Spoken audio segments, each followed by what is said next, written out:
বিদ্যুৎ সংযোগ নিয়ে গ্রাহকদের হয়রানি বন্ধ করা, নোটিশ ছাড়াই বিদ্যুৎ সংযোগ বিচ্ছিন্ন না করা, যাচাই না করেই অতিরিক্ত বিদ্যুৎ বিল বন্ধ করা সহ বিভিন্ন দাবিতে হেমতাবাদ বিদ্যুৎ দপ্তরে ডেপুটেশন দিল তৃণমূল কংগ্রেস।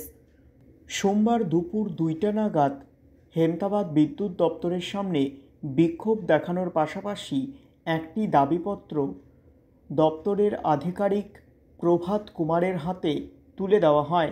তৃণমূল কংগ্রেসের হেমতাবাদ ব্লক সহসভাপতি মুজিবুর রহমান দুলাল, হেমতাবাদ পঞ্চায়েত সমিতির সভাপতি শম্ভু রায়, হেমতাবাদ গ্রাম পঞ্চায়েতের প্রধান মহিদুর রহমান উপস্থিত ছিলেন এই কর্মসূচিতে।